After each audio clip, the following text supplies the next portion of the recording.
Hello, everyone. Welcome to the Jim Kleiber Show. Today is Monday, September 28, 2020.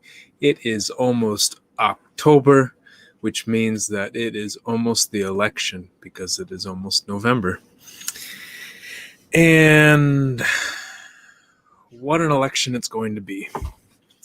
Over the weekend, my parents and I went to the city clerk's office and picked up the absentee mail-in ballot. And we're going to fill it out and then go drop it off at the drop-off box at the city clerk's office. I think the city has about 4 of the drop-off boxes there at the clerk's office, at the library, and the community center. I want to have more certainty that it will arrive. I'm sure for those who are mailing it in through the post office, if you do it in time, it should arrive. I just want to be... to increase my confidence that it arrived, to reduce the risk as much as possible. So if I hand deliver it myself, it should be fine. And I never thought I would get to this point where I would be questioning whether it would arrive on time. And I never thought that, frankly, people would take out automatic mail sorters. I don't know if you've heard, but the Postal Service, apparently there were orders to remove the automatic mail sorting machines, which I think it said it could process something like a couple thousand pieces of mail per hour, or something like 35,000 or something crazy, some really high number of pieces of mail per hour, and took them out and disassembled them under the guise of, we're trying to take some of the parts and put them into other machines. But I really, really doubt that. I mean, it just doesn't make much sense, really, at all, especially to do it right now, right before the election. So I think one of the most, if you aren't going to vote in person, I think one of the most high confidence ways to vote and to basically say, screw you for messing with the post office, is to just go and pick up your absentee ballot from your city clerk, if possible, and hand deliver it to the drop-off box or even to the city clerk, their office as well. Because I think that way you don't have to rely on whether somebody had been tampering with the Postal Service, and you'll know to get there. So that's my strategy, and I really hope that more people vote here in the U.S. I picked up the ballot this weekend, and it was the first time, I think, in my time as a voter where I felt the weight of it, where I felt almost the value of it. It was as if someone handed me a big stack of cash. Like, I felt that envelope, and I was like, wow, this is important. More important than a stack of cash, actually. It was like holding a prized possession, like holding a rare baseball card, or holding some collectible, some antique that has been passed down from the family to family through the generations. It felt as if it mattered a lot, and that I felt really lucky to be holding it and to be given the opportunity to vote. I think voting seems like such a small thing. It's just checking off a few boxes and turning in a piece of paper, compared to some of the other things we do in life. Taxes, it seems a lot more difficult than voting. And yet, the ability to not only vote, but to have the vote count and to have peaceful transitions of power, it doesn't happen in a lot of parts of this world, especially many countries that say they're democratic, and it just doesn't happen very often. So, and then add on top of that, how many people around the world are impacted by American politics, directly or indirectly, technically or kind of more spiritually or emotionally impacted by it. And I am proud to be able to vote on behalf of those people. How many people around the world wish they could not only vote in their local elections, but in the American election. I can't imagine how many people are like, oh, please, please, please let me vote. I have been following CNN. I've been following all these news channels, learning about what's going on with Trump and other things. But even before that, just in the US, been following American politics for 20, 30, 40 years. I just wish I could have a say. So on behalf of those people, I'm going to make a decision. I mean, not on behalf of them, but partially. Making a decision who I think will be best not only for the president and vice president, but also for the Senate and the House of Representatives and local governments on behalf of people here and everywhere. Because U.S. government is not solely confined to American issues. We impact the world in many ways. And we also... the world also can look to us for answers and for hope, especially in times of uncertainty. And right now, I don't think a lot of the world is, or they're looking at us, but they're feeling sad or disappointed or worried. They're feeling concerned in many ways. So, yeah. So I look forward to voting, and I hope you all do as well. I'm not going to force you to vote, but I just hope you realize just what a fantastic opportunity we have to feel some power over situations that, and especially a year, that could make so many of us feel so powerless. So, speaking about power and powerlessness, I want to jump into a topic that broke last night. I didn't read too many of the details.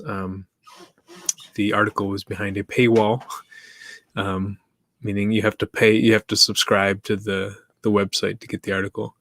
But it was an article in the New York Times talking about Trump's tax returns. And people have been waiting a very long time to see Trump's tax returns. Just a little background. I think every president in the modern era had voluntarily released their tax returns in the campaign before they were elected president, except Trump. And there was no law that said he had to, but it was custom. It was the norm. It was the kind of the ethical thing to do. Again, the difference between written laws and these unwritten laws. It was an unwritten law that the president should release their tax returns to show the American public where their basically where their financial liabilities are more than anything, but just to show their cards, to really open up a little more to the public, show conflicts of interest and things like this. So it comes out yesterday that Trump apparently in 2016 and 2017, I think it was the 2 years, that he paid $750 in income tax to the federal government. And that's it. And there are other people, oh my God, I paid 10 times that much money. And then they showed previous presidents again from the last, 30, 40 years. And they all paid, like most of them, I think, paid over $100,000 in tax. And the reason I think he was able to pay so little is because he had losses from business in previous years that he was able to carry over. And I don't understand the financial complexities of that. Perhaps he had losses because of certain loans or depreciation, or I don't really understand how that works. And I don't know if that's the point that really hits me the hardest. Because, there's lots of talk about how Amazon's not paying tax, and a lot of big corporations and rich people pay attorneys a lot of money so they could dance around the taxes and kind of swim through the tax code. So, I don't like that. I wish that the loopholes in the tax code were closed so that people would pay their fair share. But more than anything, I wish that people would want to pay their fair share.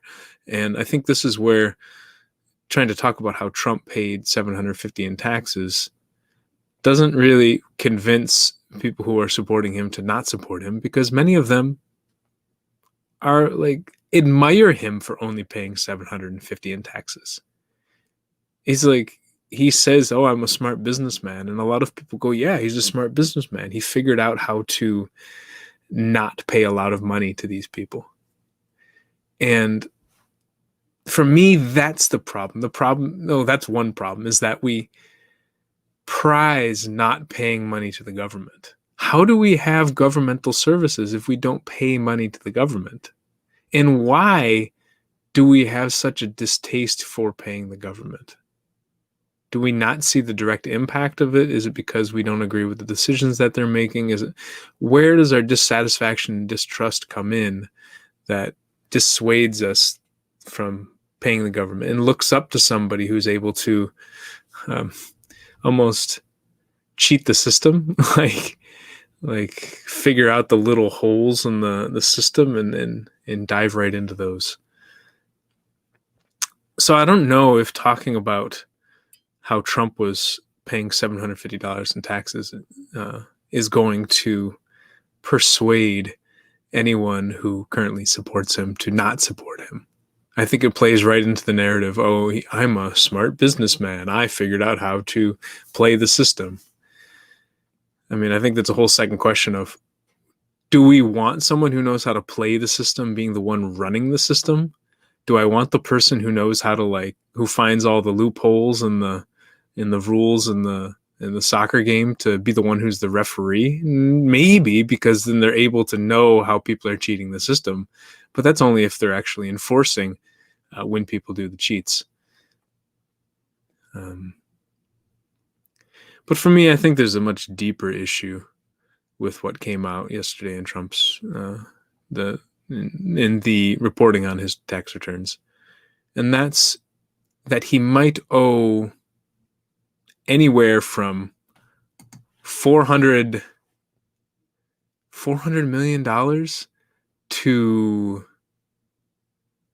maybe $1 billion in loans that might come due in the next 2 to 5 years.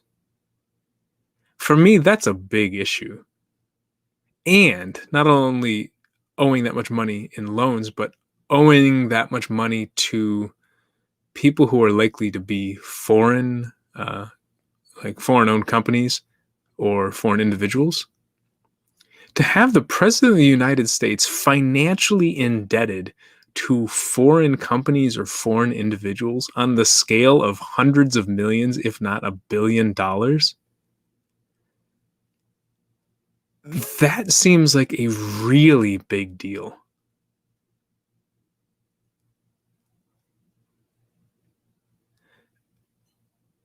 Because what happened, and I think also personally liable for these loans.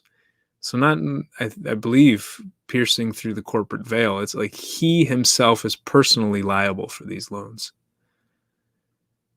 If they came in and they said, "Okay, we're going to take the collateral off of these loans," if there is collateral, what does that mean? Does that mean half of his, if he's worth $2.5 billion, as some people have said, if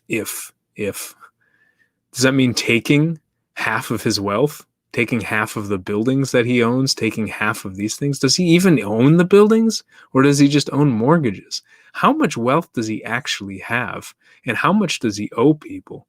And more importantly, how much leverage do they have over him because he owns them that much money?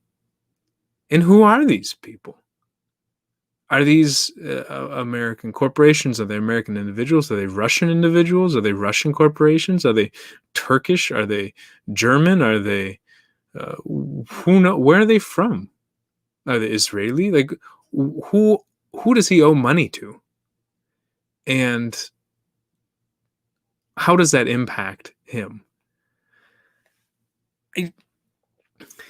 We have someone who is currently the President of the United States who owes more money to, I'm guessing, foreign individuals, foreign organizations, than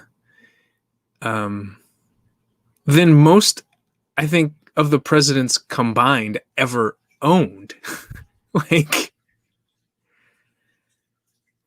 How does he pay back the money? When does he have to pay back the money? What happens if he doesn't pay back the money? What happens if he doesn't pay back the money when he's the president? What happens if he doesn't pay back the money when he's not the president? I thought for a while the biggest thing that was going to happen to him was that he was going to no longer be the president of the United States, and he was very much afraid that he was going to go to prison for money laundering, for various crimes that he's committed or alleged to commit, but I strongly believe he's committed many crimes. And so I thought he was afraid of that, and afraid that his family members as well would go to prison. And possibly afraid that he was going to lose some of his money and some of his properties. But with this, it's like, wow, how much does he really stand to lose?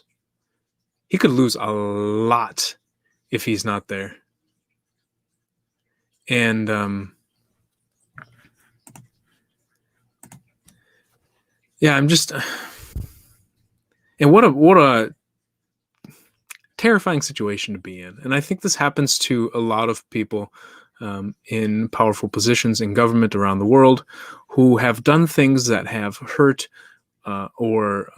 people or broken the law, or most likely both, and are very afraid to lose their power, because once they lose their power, they're afraid they're either going to go to prison, or they're going to be killed, or they're going to lose all their money, or the people around them are going to lose all their money, be killed, or go to prison. And this deep fear that if I no longer have this position, my life will be completely ruined, and so therefore I need to do everything to keep this position.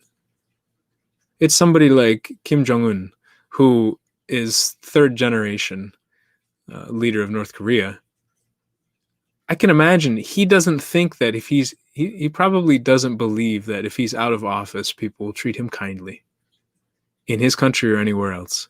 So where is this man? What is he supposed to do? Is he supposed to leave office? If he leaves office, what's going to happen to him? If I were him, I wouldn't want to leave office. Why would I want to leave office if I thought I was going to get killed and all the people I cared about were going to get killed? No way. No way. Why? I would fight tooth and nail. I mean, I would fight for my life to stay in office. And I think this is one of the biggest problems we have with our form of punitive justice, our form of punishing people for what happened in the past. And I don't exactly know the answer, because I think the U.S. law system is mostly based on punitive justice. And so, if I commit a crime, say for example, I'm Donald Trump and I commit a crime, say I inflated my assets on a mortgage or a bank loan. So I made it look like I had a lot more money in collateral than I actually did so that I can get a larger loan, which I believe is bank fraud. So say I did that. And I know that I did that. And I know that if I go out of office, I'm probably going to get tried and convicted for that, and then go to prison for maybe 5-10 years. I don't want to go to prison for 5-10 years. So even if I plead guilty, maybe if I resign office and I plead guilty, I still might go to prison for 2 years just for that one crime on pleading guilty. They're not going to let me off completely. And so if I plead guilty, I go to 2 years. Well, I don't want to go to prison for 2 years. So I'm going to fight. The problem is, as I stay and fight, maybe I break another law. And so now, if I were to plead guilty, I'd have to go to prison for 5 years. Well, I sure don't want to go to prison for 5 years. If I don't plead guilty and they try me, maybe I go for 15 or 20. All right, well, I got to double down. I'm losing. It's the gambler who is at the blackjack table who is losing money and sees the money dwindling and is like, well, I got to keep playing because I'm already this far in. I can't. Maybe blackjack's a bad example, but it's this idea of like, I'm so committed, I'm already in. I got to keep playing. I'm going to pull it around and yeah. So it's the person who goes to the ATM and pulls out more money, and then they come back and they keep playing, and then the person goes back to pull out more money and they keep playing. And eventually it becomes a very dangerous situation. Well, now you don't have any money, but you still owe people. Maybe not blackjack, but like a poker or maybe not even a casino, some kind of playing poker in a dodgy area with just people that are playing high stakes, right? So now you don't have the money, and now you're starting to, bet off your watch, and you're starting to bet off your car. You're starting to bet off all these different things because you got in too deep. And we're talking about the president of the United States.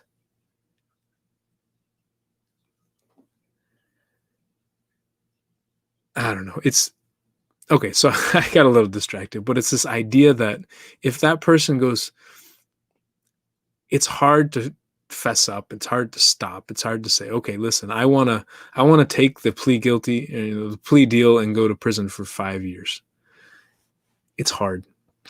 And so I think it incentivizes a lot of people to double down, triple down, quadruple down, just keep going, and hoping that they could get control of the system and change the laws so that the things don't apply to them. And I've seen it more in my experience in East Africa and just Africa in general than I have in the US. But it I guess it shocks me to see it happening in the US, but I'm not surprised. It's this idea of a person not wanting to let go of power because I think they fear deeply that if they're no longer in power, then their life is going to be absolutely ruined in a variety of ways. All the way to them being killed and the people they care about being killed. And I think we can have a smarter strategy, a more effective strategy. And for me, honestly, I like to take the strategy of, what do they say, this old cliche or something, it's water under the bridge. It's this idea of, okay, what happened. I personally just don't want him to be president anymore. So me personally, okay, whatever you did, you did. I'm actually okay with pardoning someone for that. Listen, you did stuff. I don't agree with it, but we're in the position now where I really don't want you in office anymore. If you will resign, then no, we will pardon you for whatever you did. This idea, and we're going to watch you going forward. We're not going to let you do more stuff in the future, but we're going to pardon you and watch you going forward. Because I don't like punishing people for what has happened in the past, because a lot of times what people do in the past is because they were feeling so punished. They were feeling so hurt. They were feeling so alone. It's the phrase that really hit me hard on Twitter a couple years ago. Hurt people hurt people. And so if I thought that these people were feeling hurt in the first place, and that's why they did the things they did, adding more hurt to them is not going to necessarily resolve it. Most likely, it's just going to increase the pain that they're feeling and have them lash out in different ways. I care much more about resolving the pain, resolving the suffering, and reconciling the relationship. And a lot of people will disagree with me on this. A lot of people say, oh no, but this person needs to be punished, because if they're not punished, how do they learn their lesson? How do they know what to do and not to do? Most of us behave out of fear, and so we have to instill fear in this person that if they do this, then this punishment will happen. And I don't know. I mean, yeah, I think fear is one motivator, but I don't necessarily want to have everyone living in fear. I don't like using fear as a motivator, because I think it can paralyze people and it can make people really afraid and distrusting of each other. And I don't know if that's how we rebuild trust in society, or how we unite a country. I think we unite a country. We unite a country by apologizing, by forgiving, by opening up and sharing our stories of pain, our stories of struggle, our stories of hope, by sharing our dreams with each other. I think that's how we reunite a country. Somebody has to extend the olive branch first. Somebody has to open up and say, listen, what you did really, really hurt me. And I imagine you were feeling really hurt while you did it. I don't know what you were feeling, but I imagine there's a lot of stuff going on with you. And I just wanted to say, I forgive you.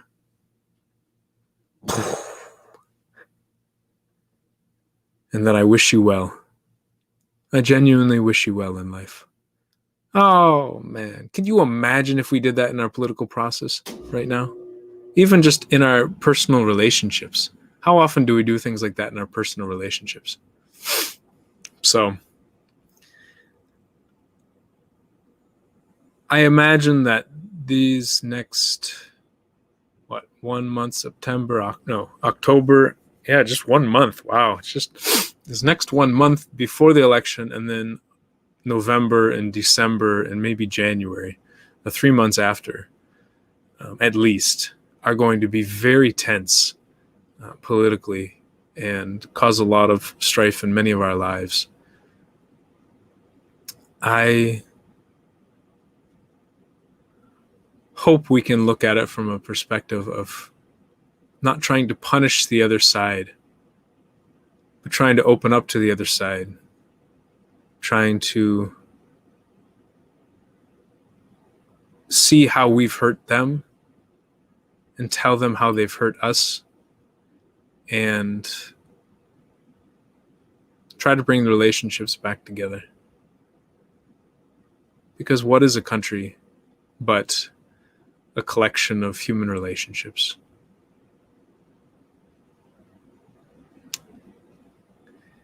And if we start tearing each other apart because of stuff that has happened in the past, we only see what the other person did to us to cause us pain. We often overlook what we did to them.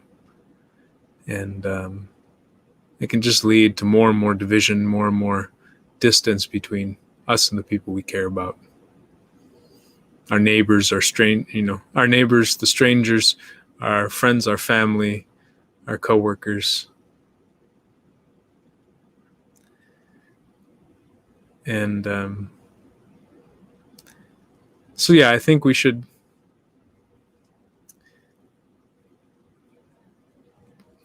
try to forgive more and give people ways to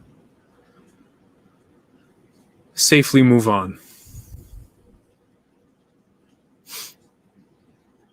Not forgive and forget, but to forgive them, remembering what they did, but also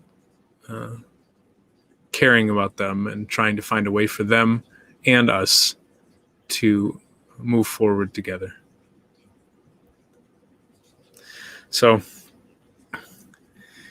there are a lot of Twitter comments. I don't know any of the people. That's the strange thing about talking on Twitter. So thank you for all chiming in on Twitter. And I hope that we